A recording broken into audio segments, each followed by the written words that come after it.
2006లో విడుదలైన the hills have eyes ఒక భయంకరమైన హారర్ సర్వైవల్ చిత్రం. ఇది 1977లో వచ్చిన క్లాసిక్ సినిమాకు రీమేక్. అత్యంత భీభత్సమైన రక్తపాతం మరియు ఉత్కంఠభరితమైన సన్నివేశాలతో కూడిన ఈ చిత్రం హారర్ జానర్లో ఒక ప్రత్యేక గుర్తింపు పొందింది. సినిమా ప్రారంభంలో అమెరికా ప్రభుత్వం న్యూమెక్సికో ఎడారిలో నిర్వహించిన అణుపరీక్షల గురించి చూపిస్తారు. ఆ రేడియేషన్ ప్రభావం వల్ల అక్కడి నివసించే గని కార్మికులు, వారి కుటుంబ సభ్యులు వికృత రూపాలను పొందుతారు. కథ నేరుగా ప్రస్తుత కాలంలోకి వస్తుంది.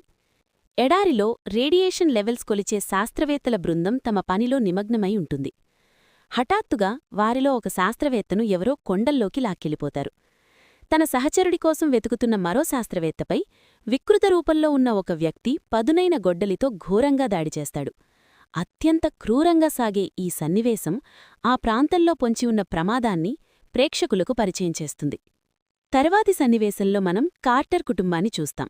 Retired police officer Bob Carter, తన భార్య ఎథెల్, పిల్లలు బాబీ, బ్రెండా, లిన్, అల్లుడు డగ్ మరియు వారి చిన్న పాపతో కలిసి ఒక పెద్ద ట్రావెలర్ వ్యాన్లో ప్రయాణిస్తుంటారు.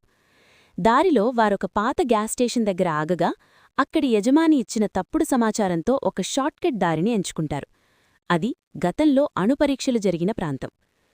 చుట్టూ ఎత్తైన కొండలు ఉన్న ఆ ఎడారి దారిలో బాబ్ వ్యాన్ను వేగంగా నడుపుతుండగా అకస్మాత్తుగా టైర్లు పేలిపోతాయి. వాహనం నియంత్రణ కోల్పోయి రోడ్డు పక్కన ఉన్న ఇసుకలోకి దూసుకుపోయి ఆగిపోతుంది. ఇంజిన్ కూడా పాడైపోవడంతో కుటుంబ సభ్యుల మధ్య వాదనలు మొదలవుతాయి. చుట్టూ కిలోమీటర్ల మేర మనుషులెవరూ లేరని, కనీసం సెల్ఫోన్ సిగ్నల్స్ కూడా రావట్లేదని వారికర్థమవుతుంది. పరిస్థితిని గమనించిన బాబ్ సహాయం కోసం వెనక్కి గ్యాస్ స్టేషన్ వైపు, అలాగే తన అల్లుడు డగ్ మరోవైపుకు వెళ్తారు. చీకటి పడినా వారిద్దరూ తిరిగి రాకపోవడంతో కుటుంబ సభ్యుల్లో ఆందోళన మొదలవుతుంది. నిజానికి ఇదంతా ఆ వికృత రూపంలో ఉన్న నరమాంస భక్షకులు వేసిన పన్నాగం. ఆ దారిలో వెళ్లే ప్రయాణికులను వేటాడి చంపి తినడమే వారి పని. ఇక్కడి నుండి అసలైన హారర్ మొదలవుతుంది. ఆ వికృత రూపంలో ఉన్న మనుషుల నుండి కార్టర్ కుటుంబం ప్రాణాలతో బయటపడిందా లేదా తెలియాలంటే ఈ సినిమా చూడాల్సిందే.